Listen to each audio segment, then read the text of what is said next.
Good morning, guys. I'm Sarah, the Real Simple Mama, and I'm back out here with the girls. I'm going to show you just some quick, cheap things that we're doing for some winter storm preparation.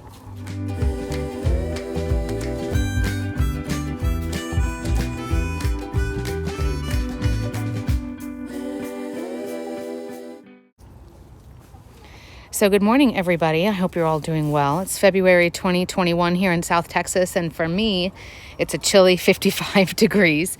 But we do have a very cold, very wet week coming up. So when I got the news report, of course, everybody on our local backyard chicken forum is talking about going out and battening down the hatches, right? So we're out here, and I wanted to show you a few things that we're doing. So I have lots of other videos in regards to when you need to worry about your chickens being cold and things you can do to winterize your coop and your run and all of the things.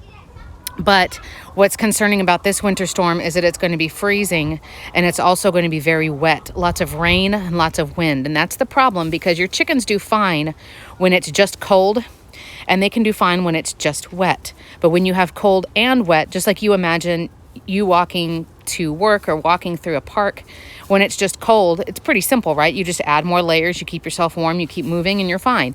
But if it's freezing and it's wet, now you've got the added component of we've got more of a chill factor. It's going to be a lot harder for us to get dry and for us to warm up. And so it is with our girls. The other little complication that I'm dealing with is now that I have a full flock of 8, this little coop space that's down on the first level, sort of like their lounge on the ground level where their food and water is. As you can see, I'm protecting it from the elements on multiple sides, so they'll be warm, but they don't like to all 8 be cooped up in there at the same time. So, of course, the few 2 or 3 girls on the bottom of the pecking order, they get kicked out, right? Like, there's no more vacancy, go find somewhere else to go. I've also, I don't know how well you can see in there, I've got 2 girls up there who are conversing. Miss Muffet is, oh, there she goes. She's hopping on out. She's on the left, but I've just created all 4 nesting boxes. So they're like up there kind of browsing. It must be kind of like trying on shoes. So what I wanted to do is create multiple zones around the run where the girls can go when they've had enough of the cold and wet, and they want to just be out of the elements. They want to be able to fluff up, to get warm, and to get dry, because those are the 2 things that I'm going to be battling at the same time. Not just the cold and the wind, but it's also going to be wet as well. So again, this is pretty straightforward, and I know some people don't like upcycling bags, and I don't really care because I'm in a neighborhood with a privacy fence.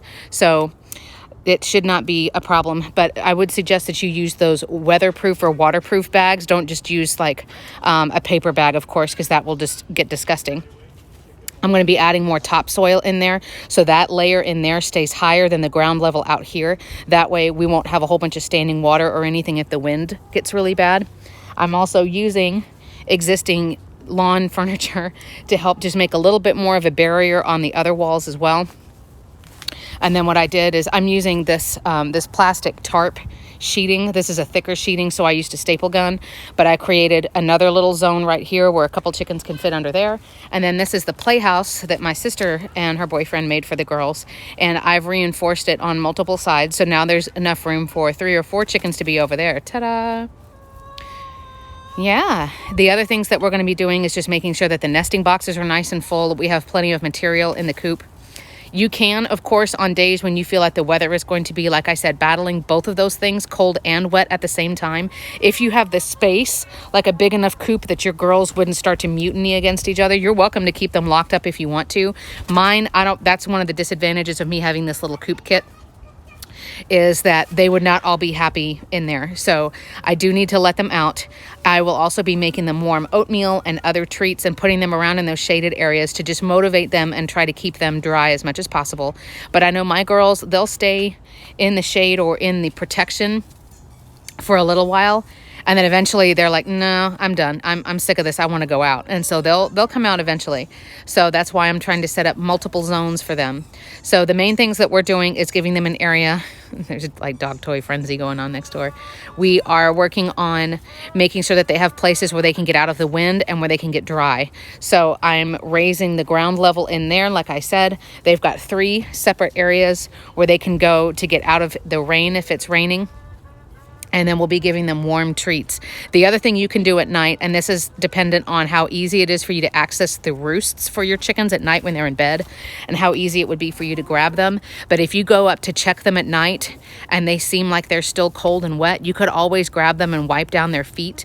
Remember, most chickens, unless you have a frizzle or a silky, most regular traditional chickens that have the shiny feathers, those are waterproof feathers.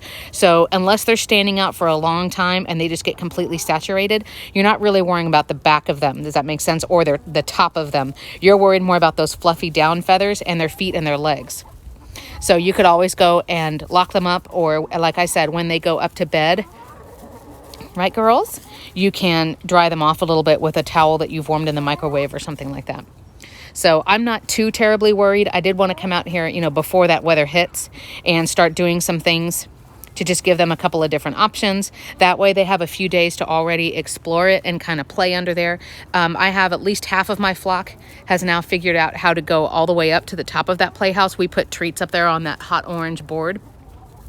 So they're comfortable going up top, and hopefully, because they like to dig around under it all the time as well, that there's not going to be a problem with them, suddenly being afraid, or, it's something new and scary.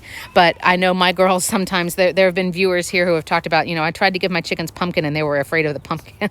So you might want to give yourself a couple of extra days to go out there, right, Lace?